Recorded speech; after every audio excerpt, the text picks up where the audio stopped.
ஆனால் இப்போ ரீசெண்டாக அந்த சேலத்தில் நடந்த சம்பவத்தையும் பார்த்தேன். அவர் எக்ஸசைஸ் பண்ண உடனே குளிச்சதை அதுவும் ரீசனாக கூட சொல்லலாம். உடற்பயிற்சி செஞ்ச உடனே குளிக்கக்கூடாது. மிட் நைட்டில் எக்ஸசைஸ் பண்ணவே கூடாது. யாரையுமே ஃபோர்ஸ் பண்ணி அவங்க லெவலுக்கு இதுக்கு ஏற்றாமல் அதிகமாக நம்ம எக்ஸசைஸ் பண்ண வைக்கிறது ரொம்ப ரொம்ப தப்பு. சில பேர் அவங்களோட பேரை வெளியே தெரிய வைக்கிறதுக்காக இந்த மாதிரி ஃபோர்ஸ் பண்ணி அவங்கள பண்ண வைக்கிறது. அவங்க யாரையுமே ஃபோர்ஸ் பண்ணி கண்டிப்பாக எக்ஸசைஸ் பண்ண வைக்கக்கூடாது. அது வெரி வெரி ராங். என்னோட ஸ்டூடெண்ட் வெளியே போயிட்டு ஜிம்முக்கு வரும்போது ஸ்மோக் பண்ணிட்டு உள்ள வருவாங்க. எப்படி தெரியும்? அவங்க ஸ்மெல் அடிக்கும். திருப்பி ஜிம் முடிச்சு போனதுக்கு திருப்பி கடையான பார்த்தா அங்கே போய் ஸ்மோக் பண்ணுவாங்க. மிட் நைட்டில் நம்ம பிரியாணி சாப்பிட்றதோ இதெல்லாம் பண்ணுறது ரொம்ப நிறைய பேர் நைட் ஷிஃப்ட் முடிச்சுட்டு நேராக போய் சாப்பிட்றாங்க. நைட் ஷிஃப்ட் முடிச்சுன்னா பாடி டயர்டாக தான் இருக்குமே தவிர நம்ம போய் சாப்பிட்டோம்னா அதை ஜீரணமே பண்ணாது. அந்த நேரத்தில் நம்மளுக்கு வந்து அந்த ஆசிடியஸ் இருக்காது.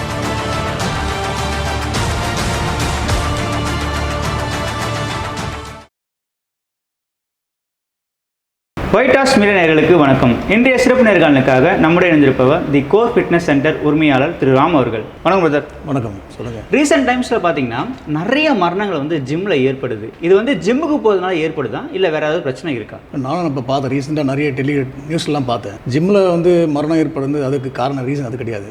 எக்ஸசைஸ் பண்ணுறதுனால ரீசன் கிடையாது. அவங்களுக்கு தனிப்பட்ட முறையில் மெடிக்கல் இஷ்யூஸ் எதனா இருக்கலாம், அவங்க உணவு பழக்கங்கள் எதனா இருக்கலாம், ரெண்டாவது அவங்க ஃபேமிலி ஹிஸ்ட்ரி ப்ராப்ளம் எதனா இருக்கலாம், அவரோட மன அழுத்தம் கூட காரணமாக இருக்கலாம். அதிகமாக ஒரு சீராய்ச்சி எடுக்கிறனால அந்த மாதிரி காரணம் நிறைய காரணங்கள் இருக்குது. நானும் இப்போ ரீசெண்டாக அந்த சேலத்தில் நடந்த சம்பவத்தையும் பார்த்தேன். அவர் எக்ஸசைஸ் பண்ண உடனே குளிச்சதை அதுவும் ரீசனாக கூட சொல்லலாம். இமீடியட்டாக நம்ம உடற்பயிற்சி செஞ்ச உடனே குளிக்கக்கூடாது. குளிக்கக்கூடாது. ரொம்ப பாடியோட டெம்பரேச்சர் ரொம்ப அதிகமாக இருக்கும்போது திடீர்னு நம்ம கூல் பண்ணும்போது நம்ம பாடியோட மெட்டபாலிசம் மாறும். அதனால கூட அந்த சம்பவம் ஏற்படுறதுக்கான வாய்ப்பு இருக்குது. ஓகே, வார்ம் வாட்டரில் குளிக்கலாமா? அப்போ இல்லை, குளிக்கவே கூடாது. கொஞ்சம் டைம் எடுத்து நம்ம குளிக்கலாம். உடனே வந்து குளிக்கிறது வந்து நாட்டு. இந்த சேலமில் இறந்தவர் வந்து பர்டிகுலராக குளிச்சதுனால டெத் ஆயிருக்குன்னு சொல்ல வரீங்க? குளிச்சதுனால மட்டும் கிடையாது. அவர் என்ன சரியாமல் ஸ்லீப்பிங் இல்லாமல் இருந்திருக்கலாம். ஓகே, அவருக்கு உணவு பழக்க முறையில் எதனா இருந்திருக்கலாம். ஓகே, இது ஒன் ஆஃப் தி ரீசன் இருக்குது. இதனால மட்டும் இறக்க மாட்டாங்க. ஏன்னா இப்போ ரீசெண்டாக ஜிம்மில் நம்ம நிறைய பார்க்குறத தான் நம்ம சொல்கிறோமே தவிர அது ரீசன் கிடையாது. எக்ஸசைஸ்னால கிடையாது. நிறைய பேர் என்ன நினச்சிக்கிறாங்கன்னா ஜிம்முக்கு வந்தாவே இப்போ இறந்துருவாங்க. நல்லா படித்தவங்களாக இருந்தாலும் சரி, ரொம்ப நார்மலாக இருக்கணும், இப்போ ஜிம்மில் போனால் நம்ம இறந்துருவோன்ற மாதிரி எனக்கு தாட் ப்ராசஸ் இருக்குது. அந்த மாதிரி சீரியஸாகவே கிடையாது. நல்ல ஒர்க் பண்ணுறவங்களோட இறந்துருவாங்க. நல்ல ஃபுட்பால் பிளேயர்ஸ் இறப்பாங்க, டிரைவர்ஸ் இறப்பாங்க. இந்த மாதிரி நிறைய ரீசன் இருக்கும். டெத்து இதனால் மட்டும் கிடையாது. அவங்களோட ஹிஸ்ட்ரி ப்ராப்ளமும் மெடிக்கல் இஷ்யூஸ் எதனா இருந்தால் மட்டும்தான் அந்த மாதிரி ஆகும். மற்றபடி ஜிம்மு பண்ணுறதுனால கண்டிப்பாக ஆகிறதுக்கான வாய்ப்பே கிடையாது. ஓகே, இப்போ நீங்கள் சொல்லியிருந்தீங்களே ஓவராக ஒர்க் அவுட் பண்ணுறதுனால கூட ஏற்பட வாய்ப்பு இருக்குன்ட்டு. இப்போ வந்து இந்த ஜிம் ட்ரைனரை வந்து எப்படி பார்க்குறாங்க? ட்ரெயின் பண்ணுறப்பயே இது ஒர்க் அவுட்லாம் கரெக்டாக ட்ரெயின் பண்ணுறாங்களா இல்லை எந்த மாதிரி ப்ராசஸ் போகுது? இல்லை, ஜிம் ட்ரைனர்ஸ் வந்து கரெக்டான ஒர்க் அவுட் தான் கொடுப்பாங்க. அதில் எந்த மாற்று கருத்தும் கிடையாது. அவங்க கரெக்டாக தான் கொடுப்பாங்க. ஓவர் ட்ரைனிங், அளவுக்கு அதிகமான எக்ஸசைஸ் தூங்காமல் கொள்ளாமல் பண்ணுறது ஒர்க் அவுட்னால கண்டிப்பாக கிடையாது. ஆனால் கண்டிப்பாக அளவுக்கு அதிகமான ஒர்க் அவுட்டும் வெரி ராங் தான். இது வந்து ஒருவர் வந்து அளவுக்கு அதிகமாக எடுக்கிறாங்கன்னா என்ன காரணமாக இருக்கும்? ஆக்சுவலி இப்போ வந்து நம்ம டெத்து ஏற்படும் தெரியும்ல, தெரிஞ்சுருந்தா ஏன் அதை பண்ணுறாங்க? இப்போ இன்றைக்கி பார்த்தீங்கன்னா இந்த சேலம் இன்சிடென்ட்டே வந்து அவர் வந்து ஒரு ஜிம் உரிமையாளராக இருக்காரு. அவருக்கு எல்லாமே தெரிஞ்சிருக்க வாய்ப்பு இருக்குது. இரவு அதாவது மிட் நைட்டில் பார்த்தீங்கன்னா அவர் வந்து ஒர்க் அவுட் பண்ணியிருக்காரு. இப்படி தெரிஞ்சிருந்தே அவர் பண்ணுறாருன்னா என்ன காரணம்? கண்டிப்பான பாயிண்ட் நீங்கள் கரெக்டான சொன்னீங்க. மிட் நைட்டில் எக்ஸசைஸ் பண்ணவே கூடாது. மிட் நைட்டை பண்ணவே கூடாது. எக்ஸசைஸ் பண்ணுறதுக்குன்னு ஒரு டைம் இருக்குது. நம்ம தூங்குறதுக்குன்னு எப்படி டைம் இருக்கோ அதே மாதிரி எக்ஸசைஸ் பண்ணுறதுக்குன்னு ஒரு பர்டிகுலர் டைமை நம்ம ஒதுக்கி தான் பண்ணது. அது மிட் நைட்டில் நம்ம பாடியோட தூங்குற நேரத்தில் போய் எக்ஸசைஸ் பண்ணுறது அதுவே ஒரு இன்ஸ்டன்ட்டுக்கு நிறைய காரணம் ரீசன் சொல்லலாம். மேபி அவர் உரிமையாளருக்குலாம் அந்த காம்படிஷன் இருக்கிறதுனால அவங்க வந்து அந்த டைமில் உடம்பை டெவலப் பண்ணுறதுக்காக நிறைய இதெல்லாம் பண்ணுவாங்க. டெஃபினட்டாக அந்த மாதிரி பண்ணாலுமே பாடியை ரொம்ப ஸ்ட்ரெஸ் பண்ணாவே நம்மளுக்கு நிறைய ப்ராப்ளம் வரும். ஓகே, ஆனால் டெத்து ஆகுன்றதுலாம் அதனாலலாம் சொல்ல முடியாது. அதுக்கு நிறைய ரீசன் இருக்கலாம். ஓகே, வேரியஸ் ரீசன் இருக்கலாம். அவருக்கு ஃபுட் ஹேபிட், ஸ்மோக்கிங் மேஜராக சொல்லலாம். ஸ்மோக்கிங் வந்து ஜிம் எக்ஸசைஸ் பண்ணுறதுக்கு ரொம்ப ரொம்ப ராங். ஏன்னா இப்போ நான் நானே ஜிம் உரிமையாக இருக்கனால நான் பார்ப்பேன். என்னோட ஸ்டூடெண்ட் வெளியே போயிட்டு ஜிம்முக்கு வரும்போது ஸ்மோக் பண்ணிட்டு உள்ள வருவாங்க. எப்படி தெரியும்? அவங்க ஸ்மெல் அடிக்கும். திருப்பி ஜிம் முடிச்சு போனதுக்கு திருப்பி கடையான பார்த்தா அங்கே போய் ஸ்மோக் பண்ணுவாங்க. ஸ்மோக் இஸ் எக்ஸசைஸுக்கு ரொம்ப ரொம்ப ராங். இமீடியட்டாக அவங்க வந்து ஸ்ட்ரெஸ்ஸை ரிலீஸ் பண்ணுறதுக்காக ஜிம்முக்கு பண்ணிட்டு வந்து பண்ணுறாங்க. ஸ்மோக் ஹேபிட்டும் ஒரு ரீசன் காரணமாக இருக்கலாம். இது வந்து நீங்கள் சொல்லுவீங்களா? ஒரு ட்ரைனராக இருப்பீங்க, வர ஜிம் பாய்ஸ்க்கு நீங்கள் சொல்லுவீங்களா இது பண்ணக்கூடாது அப்படின்ட்டு? கண்டிப்பாக சொல்லுவாங்க. நான் நிறைய சொல்லுவேன். அதே மாதிரி நிறைய விஷயம் அவங்களுக்கு சொல்லுவேன்.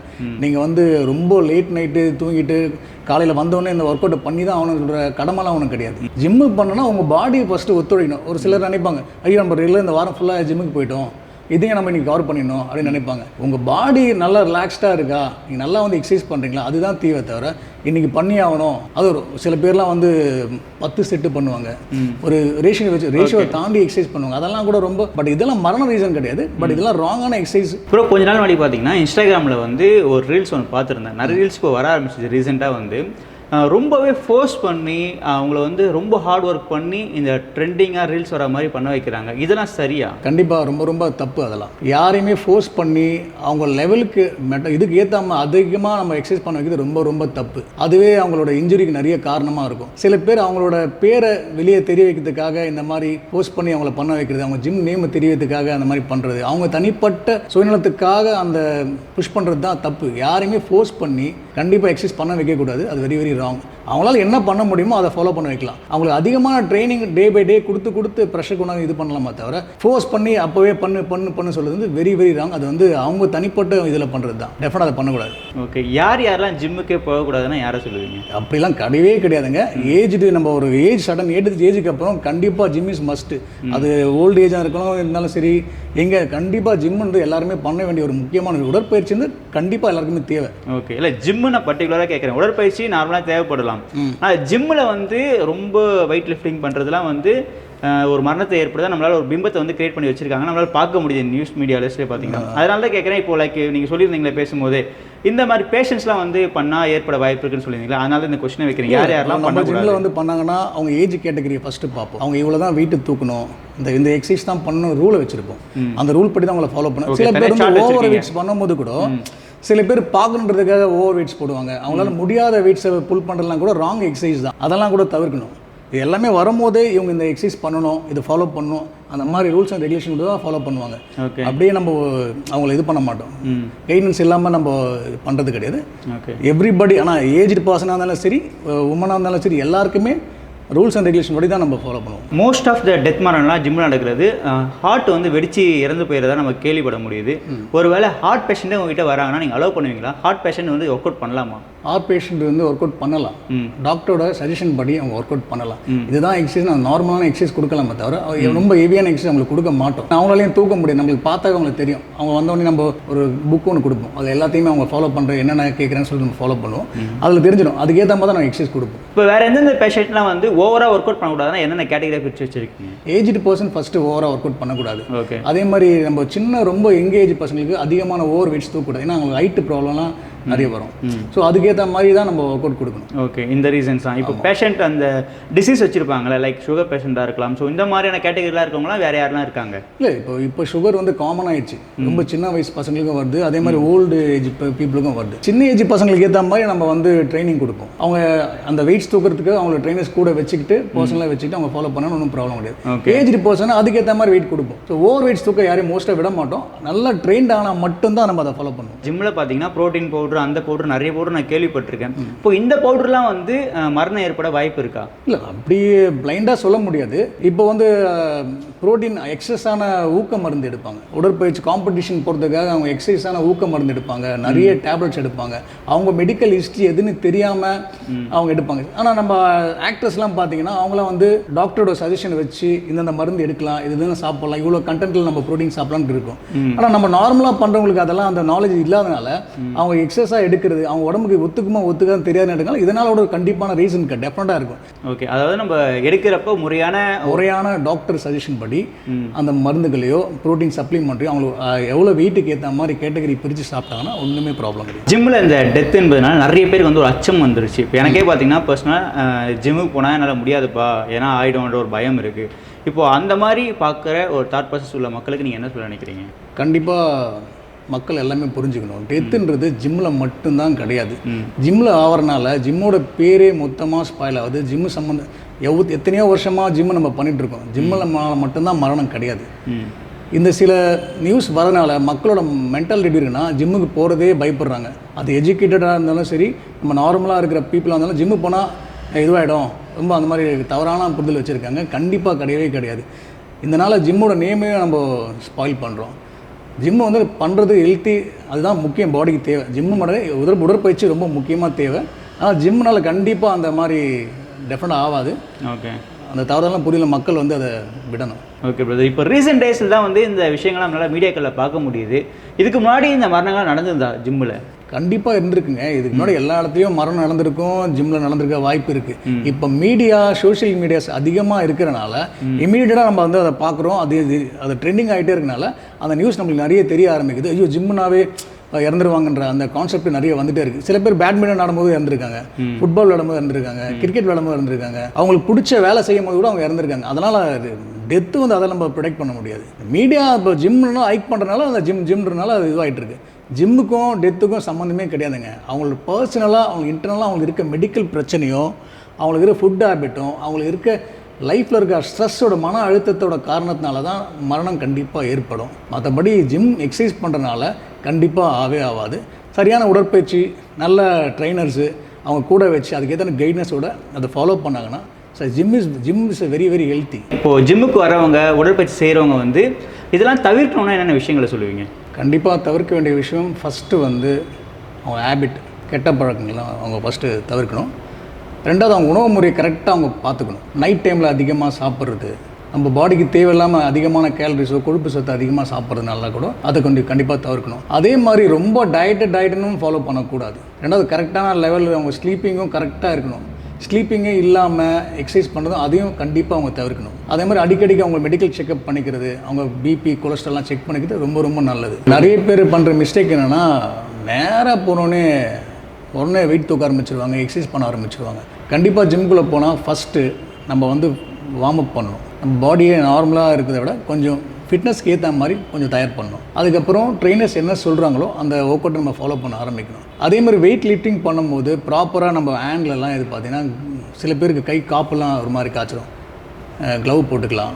ரொம்ப ஹெவி எடுத்துக்கும் போது ரிஸ்ட் பேண்டு போட்டுக்கலாம். டெட் லிஃப்ட்டு இந்த மாதிரி ஸ்குவாட்லாம் பண்ணும்போது அவங்களுக்கு சப்போர்ட்டுன்ற ஒரு இது இருக்கும். அந்த மாதிரியான உபகரணங்களை போட்டுட்டு பண்ணணும்.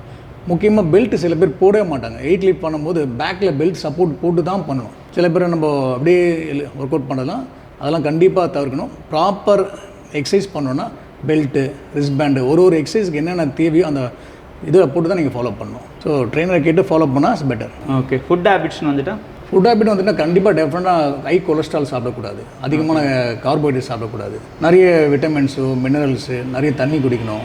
அது மாதிரி நிறைய ஃபாலோ பண்ணலாம் அவங்க. எனக்கு இப்போ ரீசெண்டாக ஒரு டாக்டர்கிட்ட இன்டர்வியூ எடுத்திருந்தேன். அவங்க என்ன சொல்லியிருந்தாங்கன்னா, இந்த மிட்நைட் பிரியாணி வந்து ஒரு மிகப்பெரிய அச்சத்தை வந்து கொடுத்துருக்கு, நிறைய பேருக்கு வந்து பாதிப்பை ஏற்படுத்துன்ற மாதிரி சொல்லியிருந்தாங்க. இப்போ இந்த மிட்நைட் பிரியாணியை பற்றி உங்களுடைய பார்வை என்னது? கண்டிப்பாக அது வெரி வெரி ராங்குங்க. ஏன்னா நம்மளோட பாடியில் வந்து நம்ம வந்து ஒரு பசியை தூண்டுற ஆர்கனைட் தான். அதே மாதிரி அது சுரக்கும் போது ஒரு ஆசிட் ஃபார்ம் ஆகி நம்மளுக்கு வந்து ஜீரணம் பண்ணும். ஆனால் மிட் நைட்டில் நம்ம தூங்குற நேரத்தில் போய் சாப்பிட்டோம்னா நம்ம வயிற்றுக்குள்ளே அந்த ஃபுட்டு அப்படியே தான் இருக்குமே தவிர காலைல எழுந்த உடனே ஃபுட் பாய்சன் ஆகலாம். அதனால் நிறைய அவங்களுக்கு மெடிக்கல் இஷ்யூஸ் வரலாம். இதனால் எக்ஸசைஸ் பண்ணுறது கூட அவங்களுக்கு தவிர்க்கலாம் இது பண்ணுறது. ஓகே. மிட்நைட் பிரியாணி வந்து ரொம்ப டேஞ்சரஸ். கண்டிப்பாக டாக்டர்ஸுமே அதுதான் என்கிட்ட சொல்லியிருந்தாங்க. ஆனால் பட் நிறைய பேர் இப்போது அதுக்கு அடிக்ட் ஆகிட்டாங்க. நிறைய பேர் பார்க்க முடியுது நம்மளால். இந்த கலாச்சாரம் வந்து எதை நோக்கி போகும்னு நினைக்கிறீங்க? இது வந்து ஹெல்த்தியான ஒன்றா? கண்டிப்பாக கிடையாதுங்க, டெஃபினட்டாக கிடையாது. மிட் நைட்டில் நம்ம பிரியாணி சாப்பிட்றதோ இதெல்லாம் பண்ணுறது ரொம்ப நிறைய பேர் நைட் ஷிஃப்ட் முடிச்சுட்டு நேராக போய் சாப்பிட்றாங்க. நைட் ஷிஃப்ட் முடிச்சுன்னா பாடி டயர்டாக தான் இருக்குமே தவிர நம்ம போய் சாப்பிட்டோம்னா அதை ஜீரணமே பண்ணாது. அந்த நேரத்தில் நம்மளுக்கு வந்து அந்த ஆசிடே சுரக்காது. அது அப்படியே நம்ம வயிற்றுக்குள்ளே இருக்குமே தவிர கண்டிப்பாக இது ஆகாது. ரெண்டாவது நிறைய பேர் பெப்சி சாப்பிடுவாங்க. பிரியாணி சாப்பிட்டு பெப்சி சாப்பிடுறது, பிரியாணி சாப்பிட்டு டீ சாப்பிடுறது, இந்த மாதிரி அடிஷ்னலாக நம்ம சாப்பிட நம்மளோட ஜீரண சக்தியோட மண்டலம் தான் கெட்டு போமே தவிர ஸ்லீப்பிங் கெட்டு போயிடும். யூஸ்வலாக சொல்லுவாங்க இப்போலாம் 7 மணிக்கே சாப்பிட்டு முடிச்சிருங்க, நம்ம கொஞ்ச நேரம் வாக்கிங் பண்ணி முடிச்சுட்டு நம்ம பெட்டில் படுக்கும்போது ரிலாக்ஸ்டாக படுக்கணும். நம்ம பெட்டில் படுத்ததுக்கப்புறமா நம்ம ஆர்கான் வேலை செஞ்சுட்டே இருந்துச்சுன்னா அதுவே நம்ம பாடியை ரொம்ப வீக்காக்கும். எனக்கு பொறுத்த வரைக்கும் நைட்டில் வந்து நிறைய சாப்பிட்றத தவிர்த்தா ரொம்ப நல்லது. ஃபுட் டைமிங்னா என்ன சொல்லுவீங்க? ஃபுட் டைமிங் மார்னிங் நீங்கள் ஒரு 8 o'clock பிரேக்ஃபாஸ்ட் முடிக்கிறீங்க, அதே மாதிரி ஒரு 12:30 to 1 o'clock லஞ்சை முடிக்கிறீங்க. நைட் டின்னரு இப்போ இருக்கிற காலகட்டத்துக்கு 7 o'clockலாம் யாராலையும் சாப்பிட முடியாது. ஆனால் முடிஞ்ச அளவுக்கு ஒரு 9 o'clock சாப்பிட்டு முடிச்சிட்டிங்கன்னா அட்லீஸ்ட் நீங்கள் தூங்கும் போது வந்து ஒரு 10 o'clock 11 o'clock நீங்கள் படுக்கிறதுக்கு ஈஸியாக இருக்கும். அது ஃபுல்லாக ஹெவியாக சாப்பிட்டு படுக்கிறது டெஃபினட்டாக அதெல்லாம் ஃபாலோ பண்ணக்கூடாது. நைட் டைமில் 8 to 9 பெட்டர். Okay brother. இப்போ ஜிம்மு வந்து ஒர்க் பண்ணுறப்ப சாப்பிட்டு வந்து ஒர்க் பண்ணணுமா இல்லை ஜிம் ஒர்க் பண்ணிட்ட பிறகு சாப்பிடணுமா? கண்டிப்பாக சாப்பிட்டுட்டு வந்து ஒர்க் அவுட் பண்ணிங்கன்னா ஒரு மாதிரி ஹெவியான ஃபீல் தான் உங்களுக்கு இருக்கும். ஸோ அளவான ஃபுட்டை சாப்பிட்டுட்டு நீங்கள் அதுக்கு ஏற்ற மாதிரி ஒர்க் அவுட் பண்ணிங்கன்னா பெட்டர். எக்ஸசைஸ் முடிச்சுட்டு நீங்கள் கொஞ்சம் சாப்பிட்டீங்கன்னா நோ ப்ராப்ளம். ஜிம் தொடர்பான பல்வேறு சந்தேகங்கள் பார்த்தீங்கன்னா இப்போ ரீசெண்டாக அதிகரிச்சுட்டே இருக்குது. அதுக்கு எல்லாத்துக்கும் சூப்பராக விடையளிச்சிருந்தீங்க. ரொம்ப நன்றி ப்ரோ. தேங்க்யூ.